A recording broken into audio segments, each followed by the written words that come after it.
There's a moment I'll never forget. A man, about 72, sitting across from me in my small exam room. He had that quiet look some older men carry strong on the outside, worn down underneath. He didn't complain. He wasn't the kind to make a fuss, but I could see it in his eyes. Something was slipping away from him, something he wasn't ready to lose. He said he still felt desire, he still wanted connection, but his body wasn't responding the way it used to. We talked a while. Nothing obvious came up. No big medical issue. No serious disease.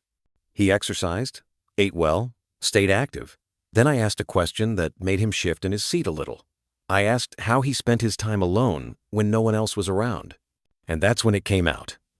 With a little hesitation, he told me, "I usually watch something online. I need something to get me going." It seemed like nothing. Harmless, private, just something he'd been doing for years. But in that moment, I knew exactly what was happening and why his erections were fading, why his pleasure had dulled, why his connection, even with himself, had started to disappear. I'm Dr. Thomas Leighton. I spent over 40 years walking alongside men like him, fathers, veterans, laborers, men who gave everything to others and quietly forgot how to care for themselves. I've heard their stories, their regrets, their quiet questions often asked too late. This message is for the man who still wants to feel alive, still wants to feel like a man, but senses something is off and doesn't know why. Maybe that man is you, or someone you know. If that rings true, if this message speaks to you, type a 1 in the comments. If you're not sure, type 0. Either way, thank you for listening. Now I want to talk with you about something most men have never been told. Not by their doctors, not by their fathers, and certainly not by the culture we grew up in. It's about self-pleasure, not in theory, in practice. The way we actually do it. Because the way most older men masturbate hasn't changed in decades. But our bodies have. And here's the truth. If you're still approaching self-pleasure the same way you did in your 30s, or even your 40s, there's a very real chance it's slowly wearing down your sexual health, not because of shame and not because of age, but because of how your brain and body now respond to stimulation. Let's begin with something most men don't even question. It's so common, it's almost invisible, but it's quietly rewiring your brain, and it's costing you more than you know. I'm talking about overstimulation, especially from digital content. And I say this not from judgment, but from years of sitting with men who've been quietly harmed by it. A man once told me, "Doc, I still feel the urge, but it just doesn't hit like it used to." He said he was relying more and more on videos, faster, louder, more extreme, just to get aroused. But when he was with his partner, nothing. No response, no sensation. It wasn't just embarrassing, it was heartbreaking. You see, the brain has this beautiful chemical called dopamine. It's what fuels excitement, desire, and reward. But when we flood the brain with it too often, especially through high-speed, high-intensity visual stimulation, we start building up a tolerance. That's the danger of modern pornography for older men, not morality, biology. The more extreme the content, the more our brain adjusts. It learns to expect that level of stimulation just to get aroused. And over time, what once felt enough a glance, a memory, a touch no longer moves the needle. That's when men start chasing bigger and faster stimulation. But the body can't keep up. Erections become unreliable, pleasure dulls, connection fades, and perhaps worst of all, the screen becomes more responsive than a real partner. We call this porn-induced erectile dysfunction. And while the term might sound technical, its impact is deeply human. I've seen it tear holes in marriages. I've seen men retreat inward, quietly ashamed, blaming themselves, or worse, their age. But here's what I want you to hear from me. This damage is not permanent. Your brain can heal. Your body can remember. I've watched men in their 70s break this cycle. They unplugged from overstimulation. They returned to the real, to memory, to touch, to imagination. They stopped expecting excitement from a screen and started creating it within. And slowly, their arousal returned. Their erections strengthened. Their desire became rooted in something deeper than pixels. If this sounds like you, if you've noticed a quiet shift in how your body responds, or how much you need just to feel something, I invite you to step back, not in shame, in care. Because when you stop overstimulating the brain, you give your body space to breathe, to reawaken. But overstimulation isn't the only quiet thief.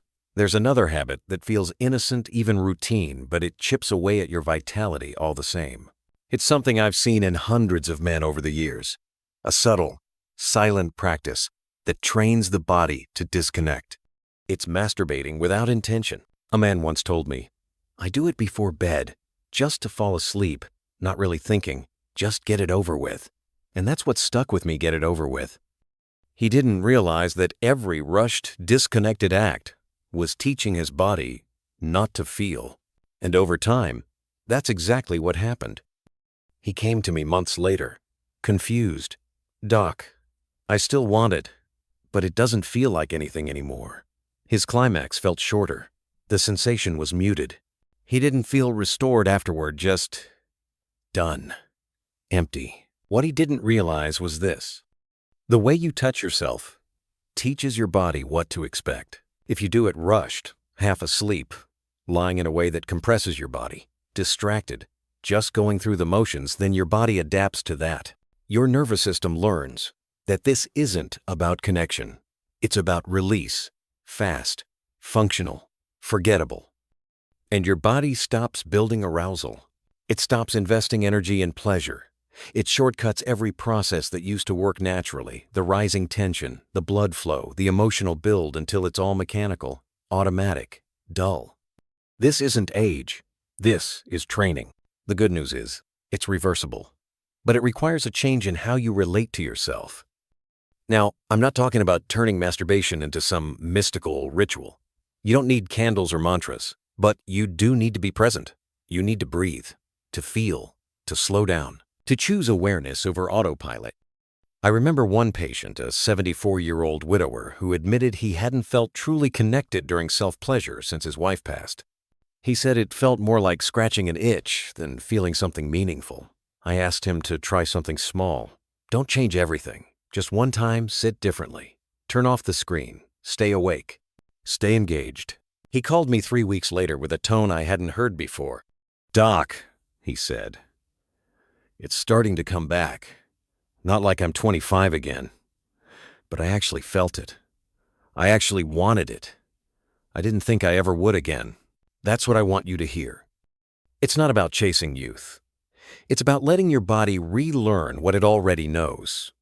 How to build pleasure slowly, how to respond to intention, how to strengthen itself over time.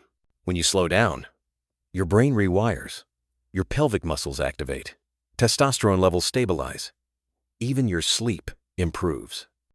But let's take it one step deeper, because even if you slow down and stay present, there's another invisible mistake many men still make, and that's the position you're in.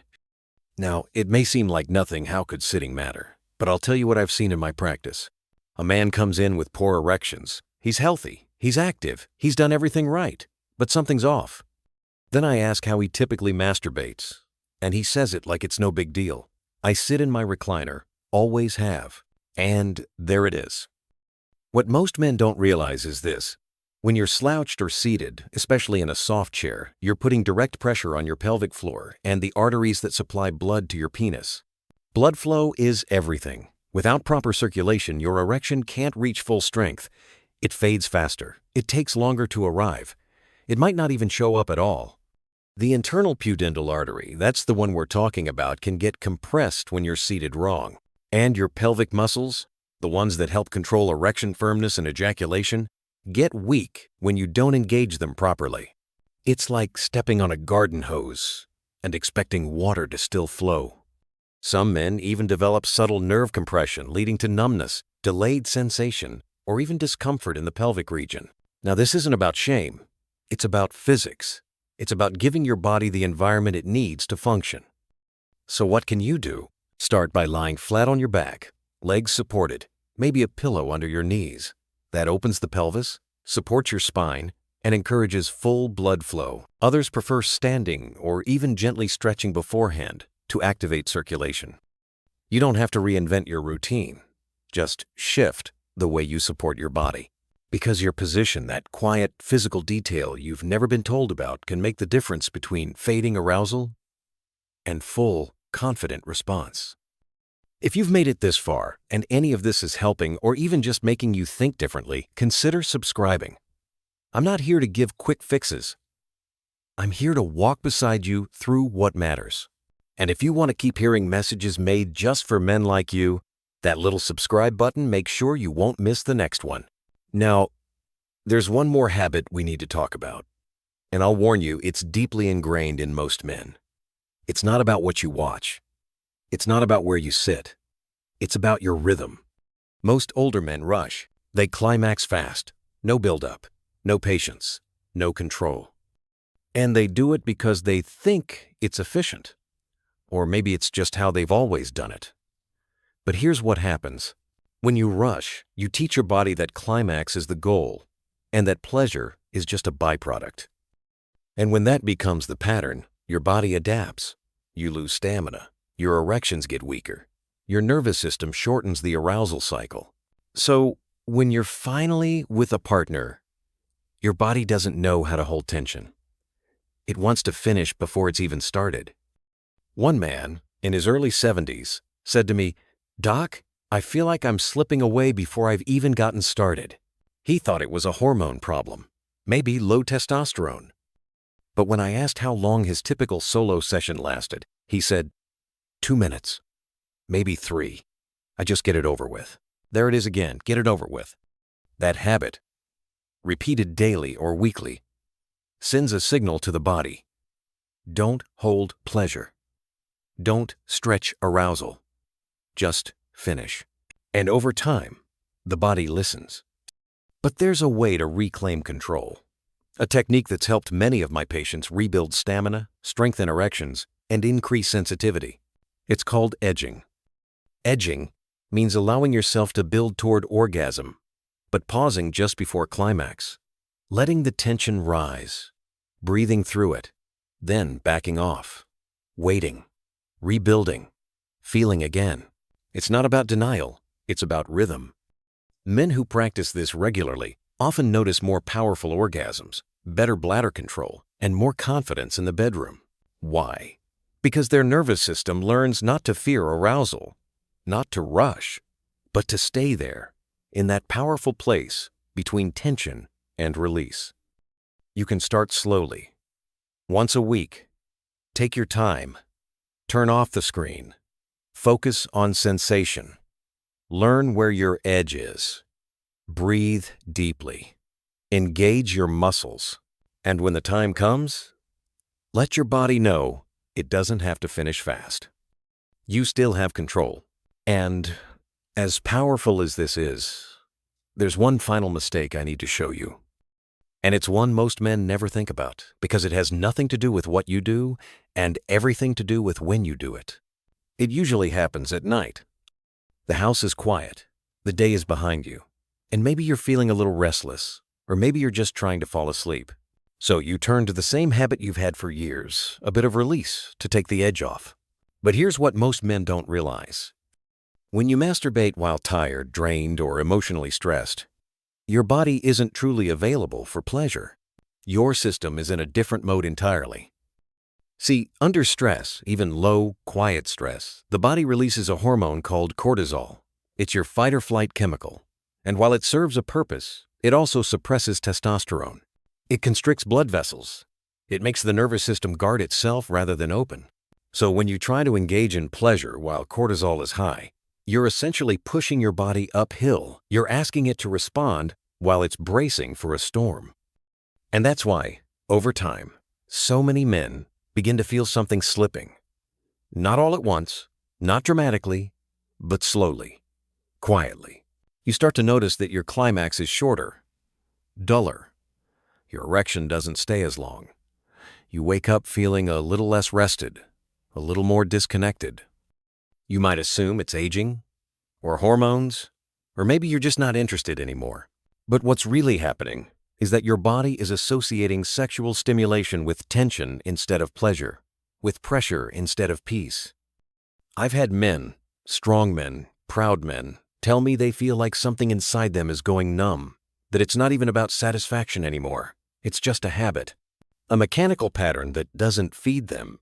It drains them. One man, a retired firefighter in his mid-60s, told me, "Doc, I used to feel powerful. Now I just feel tired." When we looked deeper into his routine, we found something many men share. He was masturbating only at night after long, anxious days, often while drinking, or feeling irritated, or even angry. He was doing it to try and fall asleep, not because he felt true desire. And every time he did that, his body recorded it. It remembered, this is what pleasure feels like. Rushed, tired, emotionally loaded. His cortisol stayed elevated. His testosterone stayed low. His blood vessels stayed tight. And slowly, his vitality faded.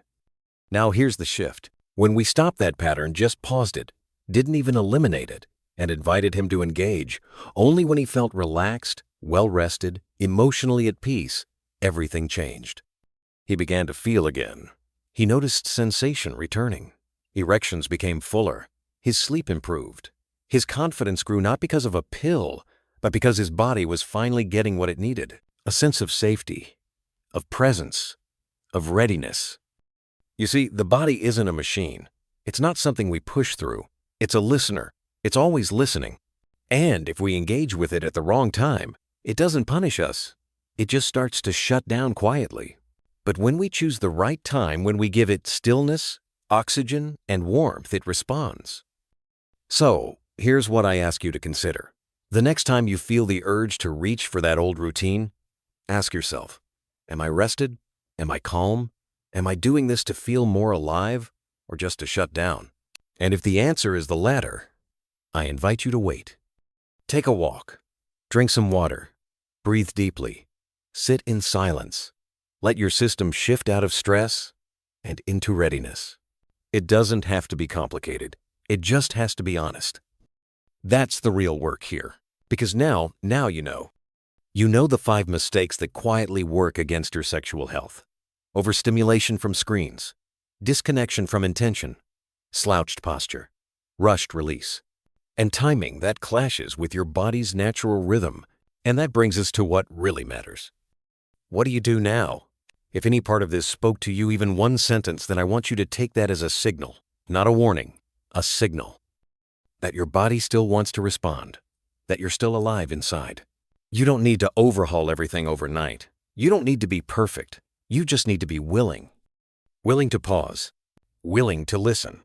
Willing to try something different. Start by noticing. That's it. Don't rush to fix. Just notice. How you sit. How you breathe. How fast you go. How you feel afterward. That awareness alone is powerful. Then, when you're ready, try one small shift. Maybe you choose a better position lying flat instead of slouching. Maybe you give up screens for a few days and see how your mind responds. Maybe you slow down and practice edging not as a technique, but as a gift of control. And maybe, just maybe, you wait until you feel rested.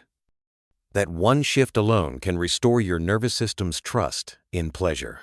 And once that trust comes back, so do the sensations. So does the confidence. So does the quiet strength that tells you, yes, you are still a man who feels not like you did at 25, not like you did in your prime, but like the man you are now experienced, aware and willing to reclaim what still belongs to you. I've walked with thousands of men through this journey, and I'll tell you what I've learned. The body forgives, the nervous system heals, the heart softens, but only when we stop ignoring the signs. Only when we stop pretending we're too far gone. So let me leave you with this. You are not alone. This is not shameful. And there is still time to reconnect, not just for your sexual health, but for your sense of self. Your pleasure, your confidence, your dignity are not relics of the past. They are waiting to be remembered. And if this message touched you, even gently, share it quietly, as it was shared with you, with a brother, with a friend, with a man who might be struggling in silence. Because healing begins in awareness. And awareness begins when we speak. So thank you for listening, thank you for caring, and thank you for still believing in what your body can become.